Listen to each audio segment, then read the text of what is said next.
Hello, you two. I'm glad you got my letter. Durin's awake and waiting on the bench over there. I'm here if you need help. Just give me a shout. Don't worry about us. We'll be fine. Oh, hey, you two.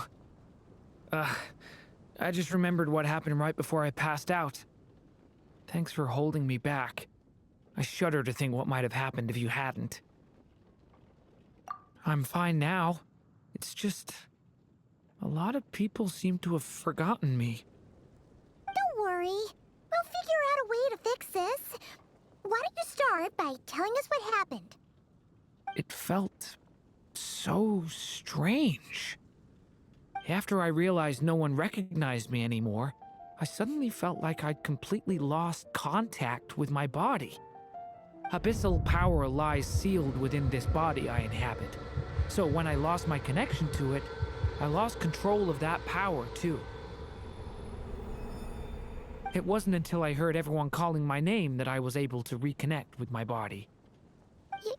You lost contact with your body? Does that mean there's something wrong with it? Sounds like we need Albedo more than ever. I don't think the problem lies in Albedo's alchemy. Huh. But then, why are people forgetting you? Guess that's what we need to figure out. That means we need Alice for sure. But it's been ages and she still hasn't been in contact. Now would be a really good time for a hint. How could the story's budding branches even hope to reach beyond the towering walls? Leaving the castle, the witch went off in search of the tallest, grandest tree in the whole world. High up in the canopy of that tree, she sought a resting place, a refuge where the little sapling might take root. Go to that place, for it was there that the sapling felt its first breath of wind. Huh? Was that another clue? Does that mean the story isn't over yet? Leaving the castle. It just occurred to me. If this story is all about my own experiences, then wouldn't what happened after I left Simulanka be part of it too? But how could she possibly know exactly what would happen? And even if she did, how could we know when the story was complete? Yeah. Since we can't reach Alice right now, we'll just have to get to the bottom of this ourselves. But first, we gotta figure out where this riddle wants us to go. The tallest, grandest tree in the whole wide world. Huh. The only place that ever gave me that feeling was the one I ended up in right after leaving Simulanka. They had great coffee there, too. And so many books you'd never run out of things to read. Think about it. Our search in Mondstadt began in a library, right?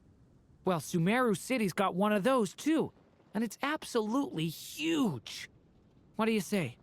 Should we try looking there? Huh. That does kind of make sense.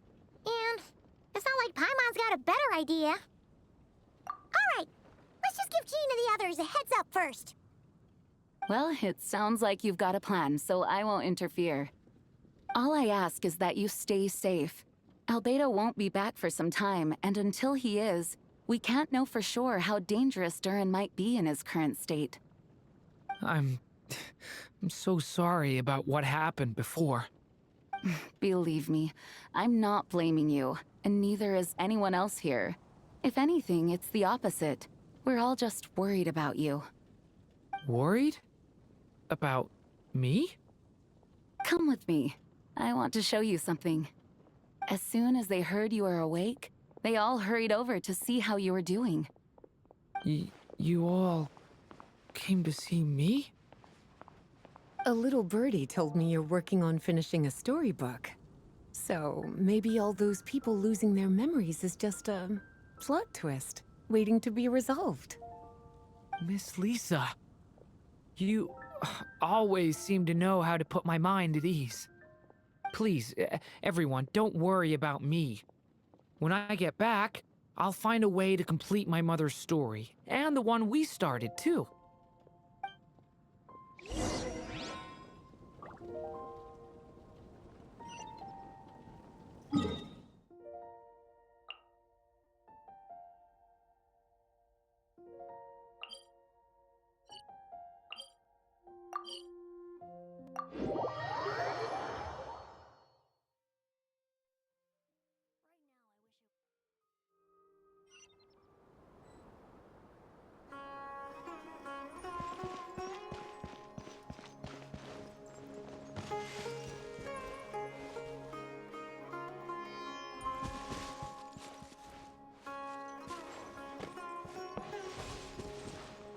But what if Tavad is right?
Whew.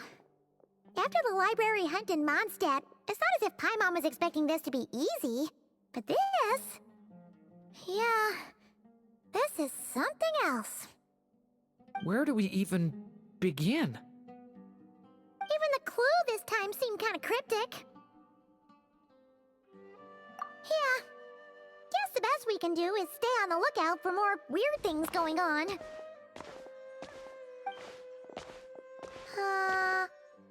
Huh? Sorry, what was that? I'm here to return Volume 5. According to the catalog, Volume 5 of this series is not available for loan. I can't accept the return of a book that was never checked out in the first place. Let me put it this way. My copy is complete. Yours, on the other hand, is missing large amounts of content. So you should swap it for mine instead. Sir, you have to understand. Managing a library is a serious business, and we have protocols in place for this kind of thing. I can't just replace an important volume in our collection based on nothing more than your word. Hey! Look what the Wandering Tom dragged in! Oh, it's you. And, what is it you're doing here? I'm a traveling scholar, as you know. Isn't a library the most natural place for me to be? Well, the last time we saw you was all the way in Notcry. Paimon just didn't expect to suddenly see you in Sumeru, that's all. There were some things I needed to come back and take care of. Some documents had gone missing, so I tracked them down, restored them to their original condition. And now, I'm here to return them. And considering what I'm planning to do next, it feels like a weight off my shoulders. What's going on with you, huh? You look like a kicked puppy. Hat guy. Ah, at least you haven't forgotten about me. What's that supposed to mean?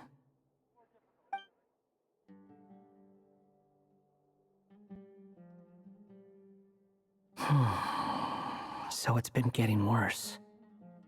Sounds like you know something we don't. After he left Similanka, he spent some time traveling Sumeru with me. I was working on several texts at the time, and I stumbled upon something strange. Anytime Durin of Similanka was mentioned, before long, the record would disappear. Which means, all the remaining records on Durin are about the evil dragon that fell on Dragonspine. How did you even discover that? If I remember correctly, Hat Guy loved the time he spent in Simulanka so much that he started writing a travel log. That's besides the point. The fact is, you're not affected by the ley lines of this world. I'm sure you can grasp the implications of what that means. His case is different from mine. It's more like the world itself refuses to accept his existence. It started with a few written records, but now it sounds like it's spread to people who never met him or didn't know him well. At this rate, the whole world might forget him altogether. The whole world? But that includes all my friends in Mondstadt, and even Hat Guy, too. So that's what you've been worried about all this time? Why didn't you just tell me? There are more important questions right now, like figuring out how to fix this. That mage clearly cared a lot about her child. She left that book behind for a reason. If you want answers, isn't that the place to find them? You think that didn't occur to us already? Problem is, we need to find the memory that unlocks the next chapter first. Mind if I take a look? I just want to know what secrets this book is hiding. Besides, I've run into a bit of red tape, so I've got time. Of course. Be my guest. So,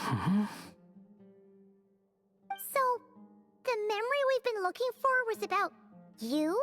All along?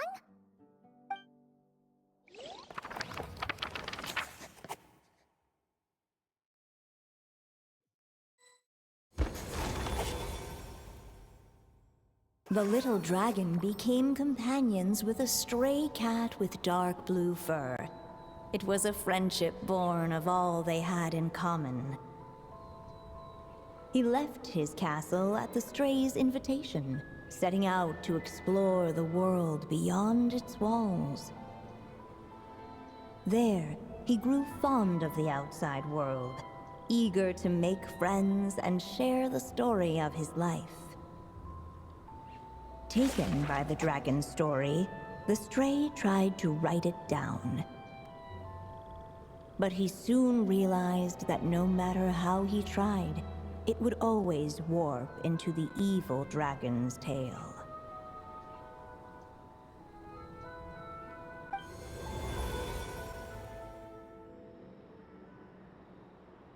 So, this is the world where this chapter takes place?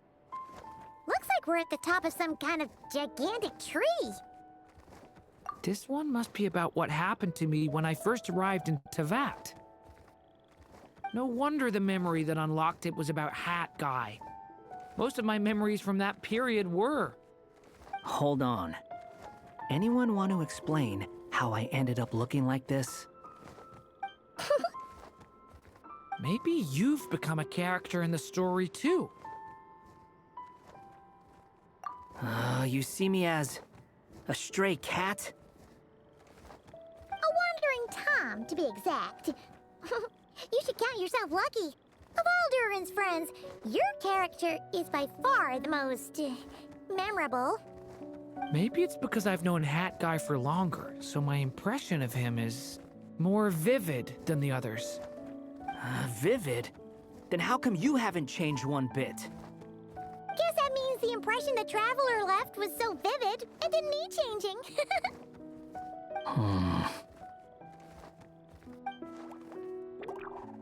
Hello, everyone! Ready for today's adventure? It's the storybook, Durin. Oh.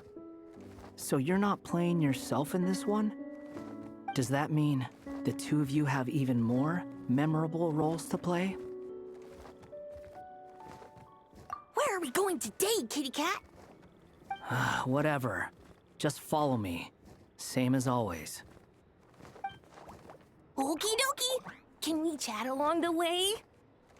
If you have something to say, just say it. Was that seriously how the two of you communicated when you first got here?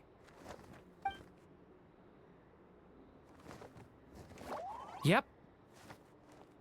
Anyway, how do we get ourselves out of here? Usually, the narrator gives hints to help us figure out what to do. Speaking of which, about time we got some of those, don't you think?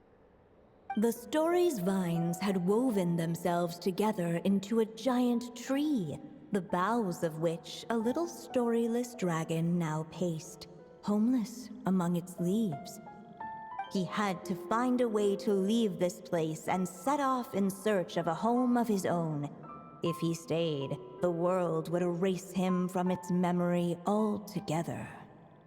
To leave this place? But where am I supposed to go?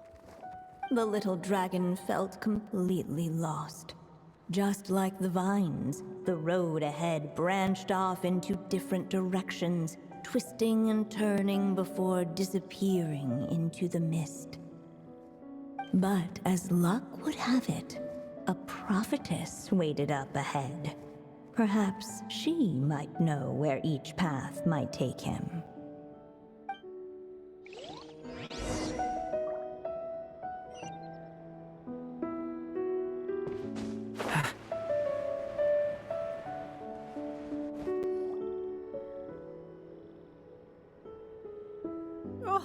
You must be the little lost dragon.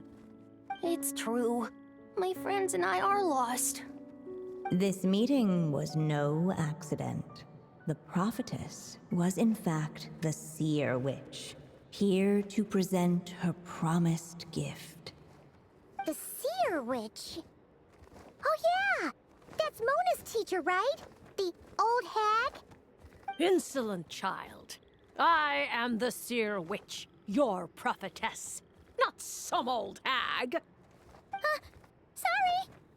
Now, little lost dragon, I have come to bestow the gift I once promised.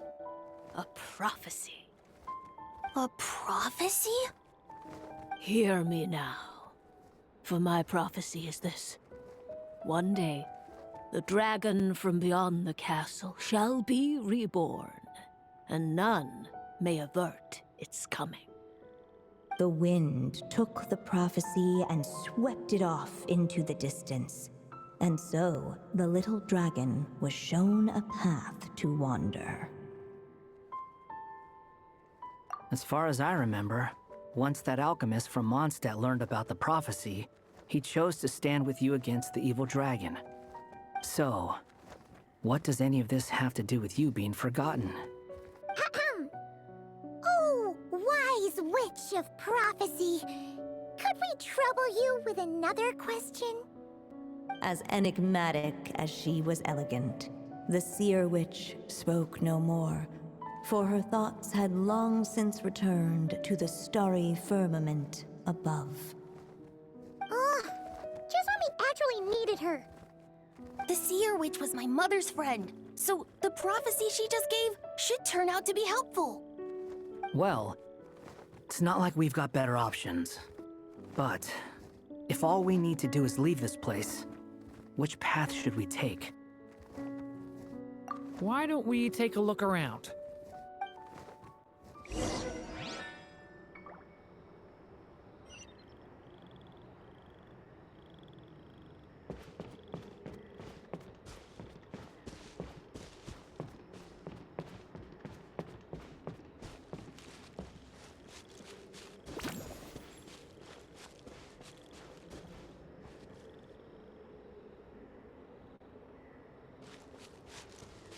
The wind kept blowing, but the little dragon had not yet resolved to follow it. Before him lay a foggy path, and where it might lead he could not tell.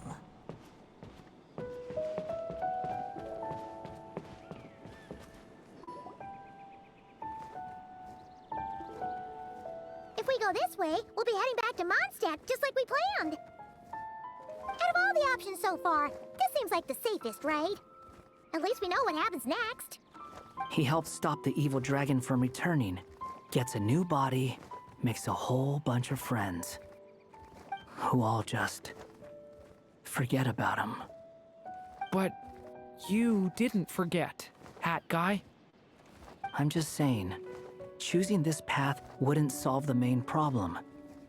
You'd still end up being forgotten. Huh. I'm not against choosing this path. I just wonder what secrets it might be hiding. Let me think about it.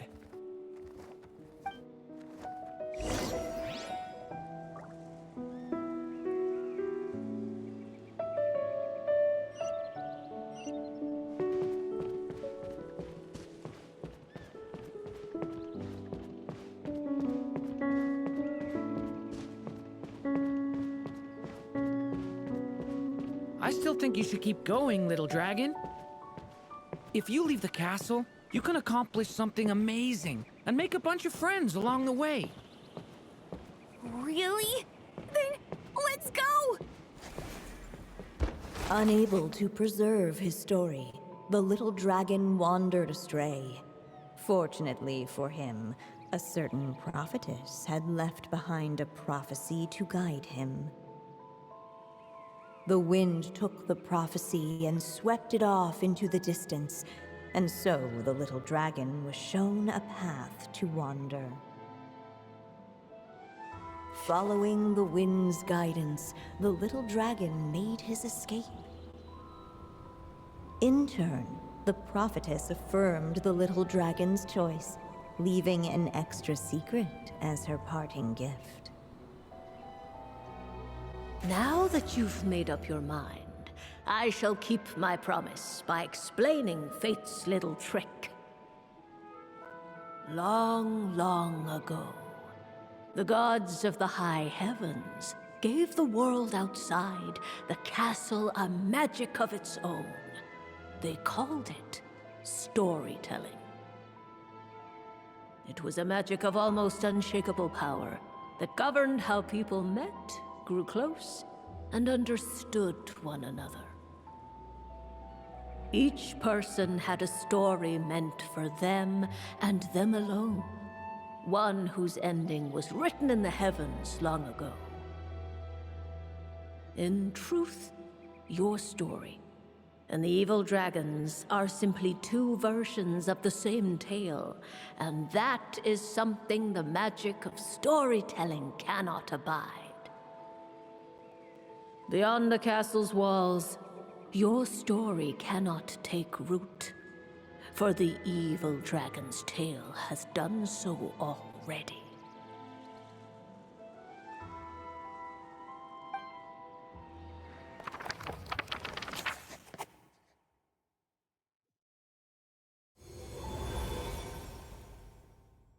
So, that was the secret? Huh. But what does that mean? You still don't get it? Simulanka Durin and Tevat Durin share a special kind of connection. Their fates are mirror images of one another. While they were in two separate worlds, there may have been some mutual influence, but their fates were independent. But when Simulanka Durin came to Tevat, a version of his fate already existed there. So, how can two fates exist at the same time? The answer is, they can't. The rules of this world don't allow it. You can't return a book you never checked out in the first place. So, what's Durin supposed to do? Those mages seem to have come up with quite the ingenious solution.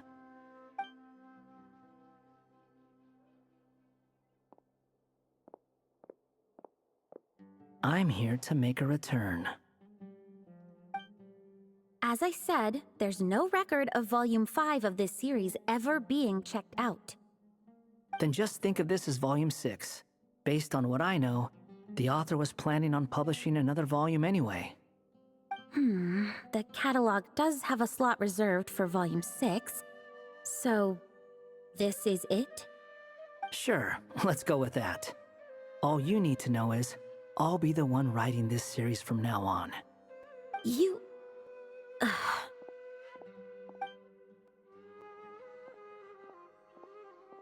are you up to this time? Remember the red tape I mentioned before? Well, I just took care of it. Now, I guess you'll be off to see your alchemist friend? It should be pretty obvious by now. He has the answers you're looking for. Well, we do have a whole bunch of things to confirm with Albedo, that's for sure. But didn't Jean say he'd be gone for quite a while? I'll join you. Just let me know when it's time to go. Hat guy? Don't sound so surprised. I'm part of this story too, aren't I? I'm just playing my role. Well, yeah. But it's not that. I just feel like You want to help, but something's holding you back. When I first realized you were being forgotten by the world, I thought it might be because you spent too much time with me. I even thought cutting our ties might be the only way to fix it. Why would you think that?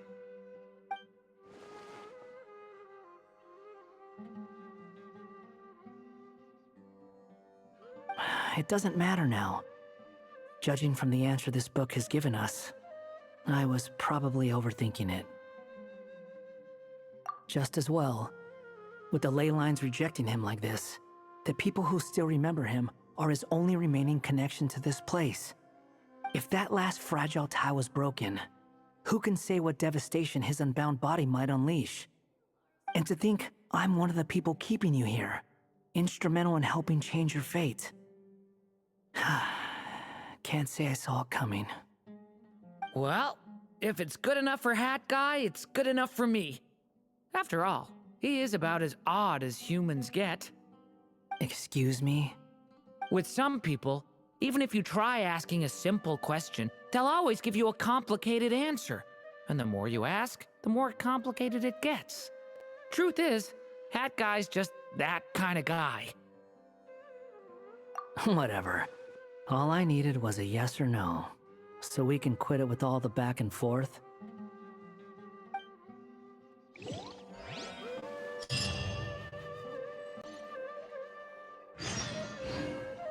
I'll borrow something to read.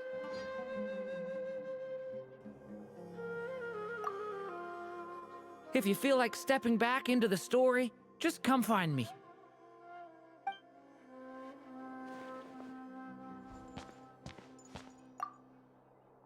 I'm sticking around for the next few days. So, when it's time to go, you know where to find me.